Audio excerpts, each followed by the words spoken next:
Samantala mga bus terminals po sa Dagupan City, ramdam na ang pagdagsa ng mga biyahero.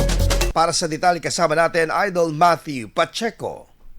104.7 IFM. Report! 3 araw bago sumapit ang Pasko, ramdam na sa mga bus terminal sa lungsod ng Dagupan ang pagdami ng mga biyaherong pauwi at palabas ng lalawigan ng Pangasinan. Ayon sa pamunuan ng terminal, higit doble na ang bilang ng mga pasaherong bumabiyahe kumpara sa mga karaniwang araw. Wala na lamang ng pamilya ni Margarita Ferrer mula sa Urbis, Tondo, pinili ng bumiyahe ng mas maaga patungong Baguio upang maiwasan ang mas matinding siksikan na inaasang mararanasan sa mga susunod na araw. Magbabakasyon po kami ng pamilya ko sa mama ng asawa ko. Bakit? Maaga po kayo bumiyahe? Para iwas traffic. At saka iwas rin sa dami ng tao. Mas maganda na yung mas maaga para mas mahaba-haba yung araw namin doon. Susulitin namin yung araw doon sa Baguio.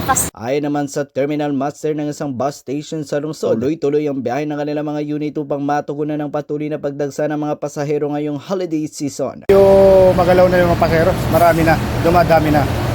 Habang lumalapit yung Pasko, ito, lalong dadagsa po yan. Marami po tayong special permit, biyaheng Cagayan, Baguio, Santa Cruz, Bulinaw.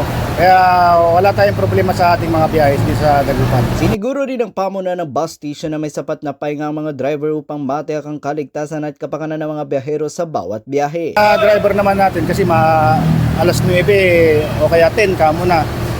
Carbon naman na sila eh. Saka madaling araw naman na yung first trip namin. Kung sino yung unang nag-carbon, siya naman yung pinaka-first trip namin. Kaya mahaba din yung pahinga nila. Mas maganda mag-online booking habang may mga ilan-ilan pang bakante. Di bali magdadagdag naman tayo ng mga extra trip natin. Wala namang problema yan kahit wag-booking po sila.